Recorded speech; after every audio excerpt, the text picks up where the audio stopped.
Good morning everyone, welcome आपका 12th commerce class accountant subject में। Chapter चल रहा था हमारा 9th accounting for non trading organization and professional person. We continue. कुछ एक्सप्लेनेशन, कुछ वर्ड्स हमने आपको एक्सप्लेन किए थे। अब हम NPO नॉन प्रॉफिट ऑर्गेनाइजेशन की डेफिनेशन बता रहे हैं। ध्यान से सुनना और समझने की कोशिश करना। नॉन प्रॉफिट मेकिंग ऑर्गेनाइजेशन कौन से है, उसे कि डिफाइन कैसे किया जाएगा। वापस क्लियर कर रहा हूँ, जो भी फर्म है, जो भी ऑर्गेनाइजेशन है, जो भी इंस्टीट्यूट है, अगर उनका मोटो टारगेट सिर्फ और सिर्फ सोशल सर्विस करना है, वो नॉन प्रॉफिट ऑर्गेनाइजेशन में काउंट की जाएगी। अगर जिनका मोटो, जिनका टारगेट ओनली प्रॉफिट अर्न करना है, तो वो जो है नॉन प्रॉफिट ऑर्गेनाइजेशन में काउंट न करके ओनली प्रॉफिट ऑर्गेनाइजेशन में काउंट की जाएगी। देखना मीनिंग आ रही है यहाँ पे नॉन प्रॉफिट ऑर्गेनाइजेशन की क्या मीनिंग है। नॉन प्रॉफिट मेकिंग ऑर्गेनाइजेशन, देखो क्या बताया जाए। These institutes which are established, ऐसी इंस्टीट्यूट जो एस्टेब्लिश की जाती है, तैयार की जाती है for not profit making object, यानी कुछ ऑब्जेक्ट किया जाएगा बट उस ऑब्जेक्ट में कोई भी प्रॉफिट अर्न नहीं किया जाएगा। The main object of the these institutes, जो भी इंस्टीट्यूट यहाँ पे मेकिंग किए जाएंगे, स्टेबल किए जाएंगे, उनका मेन जो ऑब्जेक्ट है is it work for the society you public institutes.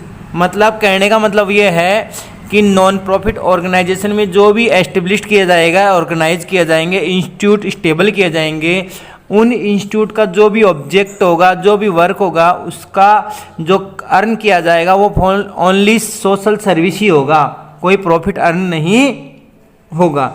अब इसमें किस किस को काउंट किया जाएगा, ऐसी कौन सी ऑर्गेनाइजेशन है, कौन से इंस्टीट्यूट है जिनको नॉन प्रॉफिट ऑर्गेनाइजेशन में काउंट किया जाता है, तो उसको हम यहाँ देखते हैं, पढ़ते हैं। Following institutes are considered in non profit making organization. जैसे गवर्नमेंट स्कूल हो गया, गवर्नमेंट हॉस्पिटल हो गया, कोई भी क्लब है, कोई भी गवर्नमेंट सोसाइटी है जिनका जो प्रोवाइड करवाती है, सिर्फ सोशल वर्क में बिलीव करती है, वो नॉन प्रॉफिट ऑर्गेनाइजेशन है। स्पोर्ट्स क्लब गरीब बच्चों को हेल्प करता है, और भी जिनके पास कोई स्पोर्ट्स से रिलेटेड कोई हेल्प नहीं पहुंचती, तो स्पोर्ट्स क्लब उनको बिल्कुल निःशुल्क या बिल्कुल रीजनेबल रेट पे स्पोर्ट्स के जो भी इक्विपमेंट है वो सारे उपलब्ध करवाता, प्रोवाइड करवाता है। अगला है हमारे पास हॉस्पिटल्स। हॉस्पिटल में भी गवर्नमेंट हॉस्पिटल की बात करते हैं। गवर्नमेंट जो डॉक्टर बैठते हैं, सिर्फ और सिर्फ वो उनका चेकअप करते हैं। चेकअप करने के बाद सारी जो मेडिसिन है जो हॉस्पिटल से ही अवेलेबल होती है फ्री ऑफ कॉस्ट। तो ये इनका जो भी वर्क था वो सिर्फ सोशल वर्क करना है। ये अगला है एजुकेशनल इंस्टीट्यूट्स। एजुकेशनल इंस्टीट्यूट में आप कोई सा भी काउंट कर सकते हो, गवर्नमेंट का काउंट कर सकते हो या प्राइवेट एजुकेशन काउंट कर सकते हो। हाँ, ये अलग बात है कि प्राइवेट में जो एजुकेशन के तौर पे जो कोचिंग फीस ली जाती है, बट ज़्यादा से ज़्यादा सर्विस प्रोवाइड करवाई जाती है। अगला हमारे पास institutes for art and culture development. जो भी आर्ट है, कल्चर डेवलपमेंट है, उससे रिलेटेड जो भी ऑर्गेनाइज है वो सिर्फ सोशल वर्क ही प्रोवाइड करवाते हैं। इंस्टीट्यूट्स अगला है हमारे पास इंस्टीट्यूट फॉर सोसाइटी डेवलपमेंट, जो सोसाइटी को डेवलप करती है, बार बार सोसाइटी के बारे में विचार विमर्श करती है कि सोसाइटी में किस प्रकार के वर्क करने चाहिए जो वो सोसाइटी को ज़्यादा से ज़्यादा डेवलप्ड हो सके। और है ये कल्चर इंस्टीट्यूट। कल्चर इंस्टीट्यूट का मतलब हो गया साहित्यक जो इंस्टीट्यूट है, साहित्यक जो अकादमियाँ हैं, जो कहने का मतलब जो कल्चर से रिलेटेड है, आर्ट्स है, वो सारा यहाँ पे प्रोवाइड करवाते हैं। That's clear. तो ये हो गए, ये ऑर्गेनाइज हैं, इनका स्टेबल किया जाएगा ओनली फॉर सोशल वर्क, उसे बोला जाएगा नॉन प्रॉफिट ऑर्गेनाइजेशन। ये जो आपके पास में 5-6 बहुत से ऐसे हैं ऑर्गेनाइजेशन हैं जो सोशल वर्क ही करती हैं, तो ये आपको ध्यान रखना, जो सोशल वर्क करेगा वो नॉन प्रॉफिट ऑर्गेनाइजेशन में काउंट किया जाएगा। अब इसका जो अगला पार्ट था हमारे पास वो था प्रोफेशनल पर्सन। प्रोफेशनल पर्सन में बताते हैं कि प्रोफेशनल पर्सन किस प्रकार से काउंट किया जाएगा। जो आदमी अपनी जो सर्विस प्रोवाइड करवाता है, निःशुल्क करवाता है या बिल्कुल रिजनेबल रेट पे करवाता है, वो प्रोफेशनल पर्सन में काउंट किया जाता है।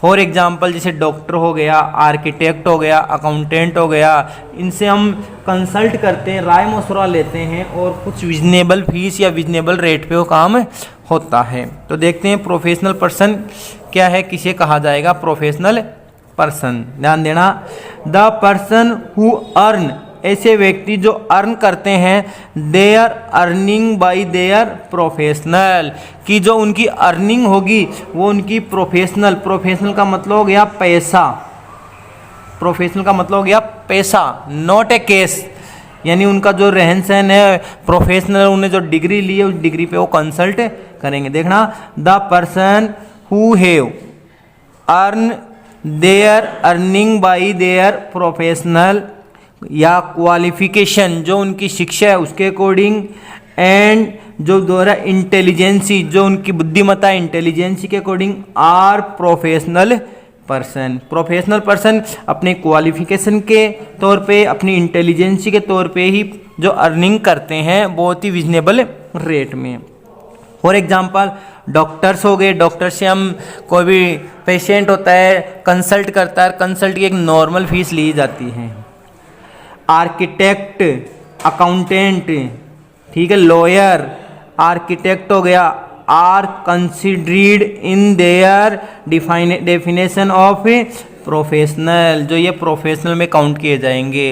डॉक्टर्स हो गए, अकाउंटेंट हो गए, लॉयर हो गए, आर्किटेक्ट हो गए, ये एक अपनी फीस लेते हैं रिजनेबल रेट पे और उस फीस से हमें संपूर्ण काउंसलिंग करते हैं, अच्छी तरीके से एक्सप्लेन करते हैं। तो ये हो गया प्रोफेशनल पर्सन। क्लियर। अब हम आपको एक्सप्लेन करते हैं कि जो ट्रेडिंग कॉर्नर होते हैं या ट्रेडिंग जो बिजनेस होता है और नॉन ट्रेडिंग बिजनेस होता है उनमें क्या क्या डिफरेंस हैं। क्लियर। अब आगे चलते हैं, हम ध्यान से देखना और समझने की कोशिश करना।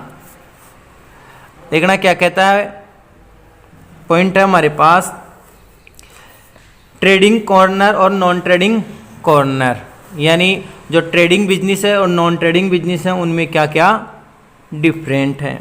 ओनरशिप, ध्यान देना, ownership, person who invested capital R owner. Trading corner में या ट्रेडिंग जो बिजनेस होता है, जो पर्सन बिजनेस में कैपिटल इन्वेस्ट करता है वही क्या होता है, इसका एक्चुअल में ओनर होता है। बात करते हैं नॉन ट्रेडिंग कॉर्नर की। नॉन ट्रेडिंग ऑर्गेनाइजेशन क्या है, person who invested fund if capital in capital following, जो दे रखा उनकी जनरली कॉल्ड सब्सक्राइबर और ओनर्स। मतलब नॉन ट्रेडिंग और कॉर्नर में नॉन ट्रेडिंग ऑर्गेनाइजेशन क्या है, जो इन्वेस्ट करता है कैपिटल फंड को, जो पर्सन ओनली कैपिटल फंड में इन्वेस्ट करता है वही क्या कहलाएंगे, सब्सक्राइबर कहलाएंगे या ओनर होंगे। ध्यान देखना, ट्रेडिंग ऑर्गेनाइजेशन में तो जो पर्सन कैपिटल इन्वेस्ट करता है वही ओनर होता है और नॉन ट्रेडिंग में जो कैपिटल फंड इन्वेस्ट करता है वही सब्सक्राइबर या ओनर होते हैं। क्लियर। अगला पॉइंट है ऑब्जेक्ट क्या है। ट्रेडिंग जो ऑर्गेनाइजेशन है उनका जो मेन ऑब्जेक्ट है प्रॉफिट को मेकिंग करना, प्रॉफिट को अर्न करना। बट नॉन ट्रेडिंग का जो ऑर्गेनाइजेशन है उनका मेन ऑब्जेक्ट क्या है, सोशल सर्विस करना और ह्यूमन वेलफेयर यानी मानव की सहायता करना। ट्रेडिंग का मेन ऑब्जेक्ट हो गया प्रॉफिट को अर्न करना और नॉन ट्रेडिंग का मेन ऑब्जेक्ट क्या हो गया, सोशल सर्विस करना और ह्यूमन वेलफेयर में। ठीक है। अगला चलते हैं हमारे पास, थर्ड पॉइंट है हमारे पास प्रिपरेशन ऑफ इकोनॉमिक पोजीशन, कि इकोनॉमिक पोजीशन को किस प्रकार से यहाँ शो किया जाएगा। ध्यान देना, ट्रेडिंग में इन फाइनल अकाउंट प्रिपेयर किए जाएंगे। कौन कौन से हैं, ट्रेडिंग अकाउंट हो गया, कॉर्नर हो गया, प्रिपेयर ट्रेडिंग अकाउंट में, ट्रेडिंग जो कॉर्नर है उनमें ट्रेडिंग अकाउंट प्रिपेयर किया जाएगा, profit and loss account prepare किया जाएगा और बैलेंस शीट प्रिपेयर की जाएगी। ठीक है, इन विच ट्रेडिंग एंड जो डोनेट होता है, प्रॉफिटेबिलिटी होती है, जो प्रॉफिट होता है ऑफ बिजनेस जो और एंड बैलेंस शीट होती है जो डोनेट होगी financial position of the business. कहने का मतलब ये है इसमें कि ट्रेडिंग अकाउंट, ध्यान देना कौन कौन सा, trading account and profit and loss, तो जो बिजनेस का प्रॉफिट और लॉस की जो पोजीशन है उसको कैलकुलेट करेगा, फाइंड आउट करेगा, और जो बैलेंस शीट है वो बिजनेस की जो फाइनेंशियल पोजीशन है उसको फाइंड आउट करेगा। क्लियर। नॉन ट्रेडिंग में क्या क्या, नॉन ट्रेडिंग ऑर्गेनाइजेशन में क्या क्या प्रिपेयर किए जाएंगे, receipt and payment account, income and expenditure account यहाँ पे मेन है ये, और इसके बाद में है बैलेंस शीट, बैलेंस शीट। ध्यान देना, नॉन ट्रेडिंग ऑर्गेनाइजेशन में रिसिप्ट और पेमेंट अकाउंट में ये काउंट किया जाएगा कि बिजनेस में कितना पैसा अर्न इन हुआ, कितना पैसा आउट हुआ। That's clear. इनकम और एक्सपेंडिचर में ये काउंट किया जाएगा कितना सरप्लस है, कितना डिफिसिटी है, यानी कितना एक्सपेंस हुआ और कितना हमारे पास थोड़ी बहुत ही यहाँ पे पैसा बैलेंस बचा हुआ, इनकम बची हुई है। क्लियर। अब आगे बात करते हैं हम इसका सरप्लस का। ध्यान देना, दोनों में जो अकाउंट प्रिपेयर करेंगे उनमें हमें क्या फाइंड आउट होता है, surplus of income is distributed only partner. ध्यान देना, ट्रेडिंग ऑर्गेनाइजेशन में जो सरप्लस होता है, सरप्लस का मतलब हो गया प्रॉफिट, क्या हो गया, प्रॉफिट। ध्यान देना, more than of excess it's called surplus, पहले डिफाइन कर दिया है। अब इस सरप्लस को ट्रेडिंग ऑर्गेनाइजेशन में तो यहाँ पे जो पार्टनर है उनमें डिवाइड कर दिया जाएगा, और नॉन ट्रेडिंग में है सरप्लस विल री इन्वेस्टेड। ध्यान देना, अगर नॉन ट्रेडिंग बिजनेस है तो वहाँ पे अगर सरप्लस बचता है, यानी जो प्रॉफिट थोड़ा बहुत हमारे पास बैलेंस रहता है नॉन ट्रेडिंग में, उसको वापस उसी ऑर्गेनाइजेशन में री इन्वेस्ट कर दिया जाता है, नॉट डिस्ट्रीब्यूट बाई सब्सक्राइबर, यानी सब्सक्राइबर के द्वारा उसको डिस्ट्रीब्यूट नहीं किया जाता, री इन्वेस्ट कर दिया जाता है। अगला है कंसीडरेशन, यानी profit and loss account, trading account और बैलेंस शीट प्रिपेयर करने में हमें क्या कैलकुलेट होता है, और receipt and payment account, income और एक्सपेंडिचर अकाउंट प्रिपेयर करने में हमें क्या रिटर्न होता है। देखना, ट्रेडिंग ऑर्गेनाइजेशन में तो कंसीडरेशन में be in profit and loss. Trading account जब हम प्रिपेयर करेंगे उसमें profit and loss account, trading account prepare किया जाता है तो उसमें एक्चुअल में प्रॉफिट और लॉस को कंसीडरेट किया जाएगा, फाइंड आउट किया जाएगा। रिसिप्ट और पेमेंट अकाउंट और इनकम और एक्सपेंडिचर में हम जब प्रिपेयर किए जाएंगे तो उसमें सरप्लस और डिफिशिएंसी को या डिफिशिएंसी को काउंट या फाइंड आउट किया जाएगा कि कितना सरप्लस बच रहा है और कितना डिफिशिएंसी हो रही है। That's clear. इसका अगला पॉइंट है हमारे पास फंड, यानी जो बिजनेस है ट्रेडिंग और नॉन ट्रेडिंग किस पे चलेगा। यहाँ पे देखना, the capital is the main fund of business. जो कैपिटल है वो ही ट्रेडिंग अकाउंट का मेन फंड है, किसका, बिजनेस का। अगर जितनी ज़्यादा कैपिटल होगी जो बिजनेस है उतने ही लंबे टाइम तक यहाँ पे चलता रहेगा। अब बात आती है नॉन ट्रेडिंग में। ध्यान देना, नॉन ट्रेडिंग में फंड के क्या क्या सोर्स हैं। ध्यान देना, सब्सक्रिप्शन, चंदा, ये जो भी हमारा ऑर्गेनाइजेशन है उसके जो मेंबर है उनसे रिसीव्ड होगा सब्सक्रिप्शन। फिर है डोनेशन, डोनेशन बाहर के जो आउट एक्सक्लूडिंग है पर्सन है उनसे रिसीव्ड होगा, गवर्नमेंट से होगा या अदर जो भी भामाशाह है उनसे रिसीव्ड होगा। फीस, ये सब्सक्रिप्शन, डोनेशन, फीस, ईटीसी आदि है, इनसे फंड कलेक्ट होता है। Are the main source of income, में इनकम का मेन सोर्स क्या है नॉन ट्रेडिंग में, सब्सक्रिप्शन हो गया, डोनेशन हो गया, फीस हो गई, लीगेसी हो गई, ये जो है यहाँ पे मेन सोर्स है। अब बात करते हैं इसकी कैरेक्टरिस्टिक या फैक्टर्स की ऑफ नॉट प्रॉफिट ऑर्गेनाइजेशन में क्या क्या करेक्टरिटीज हैं, जो हमने पीछे रिवाइज पढ़ा है उसी को भी यहाँ पे रिवाइज किया जा रहा है। घूम घूम के वही जो वर्ड्स है बार बार आ रहे हैं। फर्स्ट पॉइंट है मेन एम इज सर्विस, ध्यान देना। इसकी करेक्टरिटीज में फर्स्ट पॉइंट आ रहा है नॉन प्रॉफिट ऑर्गेनाइजेशन में मेन जो एम है, इसका मेन जो मोटो है, मेन जो टारगेट है वो सिर्फ सोशल सर्विस करना है, ह्यूमन वेलफेयर करना है, नॉट ए प्रॉफिट अर्न। समझ गए, सिर्फ सोशल सर्विस करना है। अगला है फ्रॉम।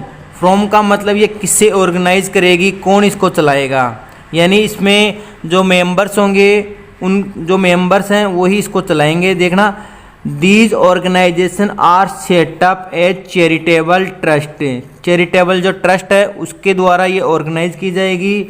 और जो सोसाइटीज़ है एंड सब्सक्राइबर है to these organization are called members. Member कौन कौन होंगे, चैरिटेबल जो ट्रस्ट है उसके जो मेंबर हैं वही नॉन प्रॉफिट ऑर्गेनाइजेशन के मेंबर को काउंट किया जाता है। यहाँ जो सोसाइटी हो गई या सब्सक्राइबर हो गया। अगला बता रहा है इसमें थर्ड पॉइंट सेपरेट एंटिटी, यानी इसका जो अस्तित्व है, एंटिटी है, और उसके जो मेंबर्स है उनसे क्या हो जाएगा, अलग हो जाएगा। देखो क्या कह रहा है, not for profit organization are treated as a separate entity destination for from its member. जो इसके मेंबर है उससे क्या हो जाएगा, सेपरेट एंटिटी हो जाएगा। इन अदर वर्ड्स में क्या बता रहा है, इट इज़ नॉट इफेक्टेड, ये कोई इफेक्ट नहीं करेगा by admission of a new member. कोई नए मेंबर का जब एडमिशन हो जाता है तब इस सोसाइटी पे कोई इफेक्ट नहीं होता।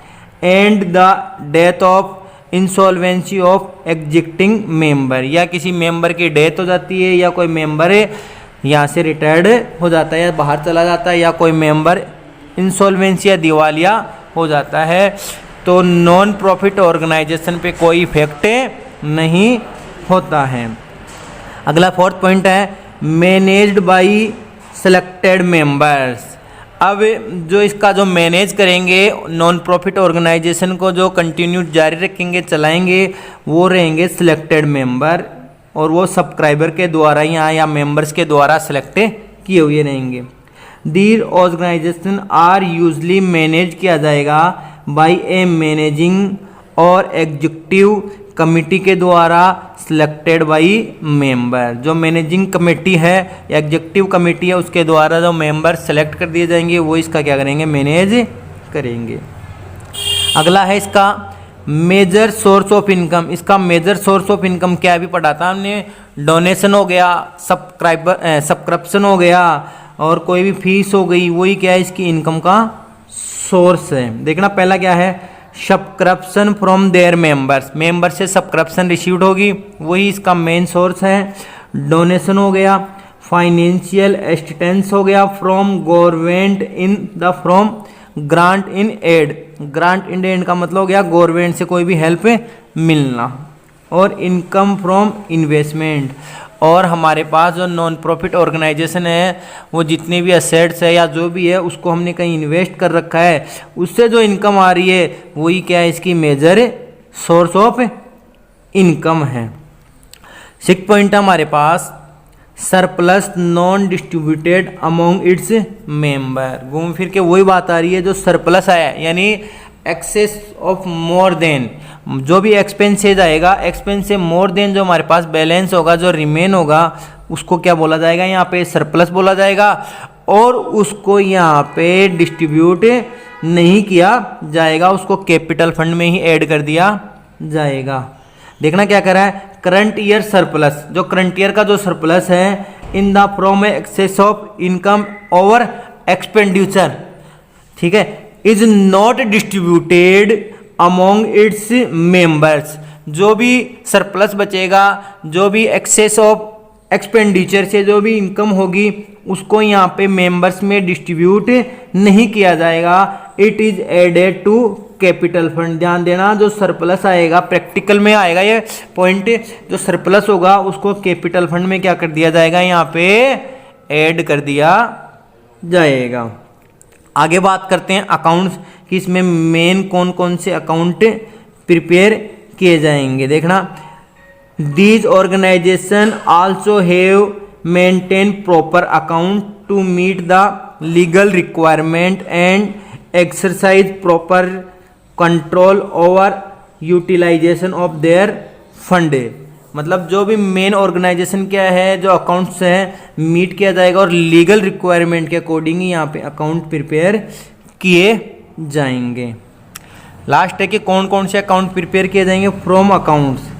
पहले बता दिया था हमने, इसमें अकाउंट जो मेंटेन किए जाएंगे ट्रेडिंग का receipt and payment account, income and expenditure account और बैलेंस शीट, यहाँ मेन अकाउंट प्रिपेयर किए जाएंगे। देखना क्या क्या है, they prepare their financial statement of the end of each accounting period में कौन कौन से करेंगे, in the form of receipt and payment account, income and expenditure account and balance sheet. ये तीनों अकाउंट यहाँ पे मेंटेन किए जाएंगे। क्लियर? आई होप आज का टॉपिक आपको अच्छी तरीके से समझ में आएगा। बी कंटिन्यू लास्ट तक वॉच करने के लिए थैंक यू सो मच।